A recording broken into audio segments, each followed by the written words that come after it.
Bilirdinizmi ki, dünyanın ən irəliləmiş ölkəsi hesab edilən ABŞ-da cinsi xarakterli cinayətlərin sayı rekord həddədir. FBI-in 1990-cı il statistikasına görə hər gün Amerikada 1756 zorlama törədilir.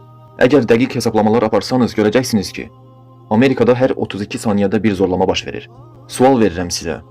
Əgər Amerikada Allah Subhanahu ve Teala'nın şəriətini qanun olaraq tətbiq etsələr, hər kişi qadın görəndə başını aşağı salsa, qadın da bədənini örtsə və bunlardan sonra da kimsə belə cinayət etsə, onu da edam etsələr, sizcə bu cinayətlərin sayı azalar yoxsa çoxalar? Əlbəttə ki, azalar. Çünki bu Allahın qanunudur və o işləyir, nəticə verir. Kim şəriət qanunlarını tətbiq etsə, o mütləq nəticə əldə edər. Qərb cəmiyyəti qadın azadlığından durmadan danışarkən onu yüksəkliklərini iddia edirlər. Lakin bu, onların bədənindən istifadə etmək, ruhunu pozmaq, namusunu itirməsi üçün edilən boş sözlərdən başqa bir şey deyil. Qadının vəziyyətini yaxşılaşdırdıqlarını deyirlər.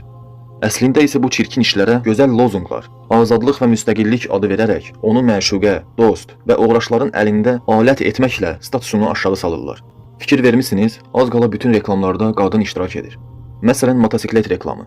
Dünyada çox az qadın motosiklet idarə edir. Ancaq buna baxmayaraq reklam edənlər məhz qadınlardır. Məsələn, avtomobil reklam. Yarıçılpaq bikinili bir qız BMW avtomobilini reklam edirdi. Aşağıda da yazı var idi. Çalış onu idarə et. Azadlıq, müstəqillik loqosu altında ana və bacılarını alçaltdıqca alçaldırlar.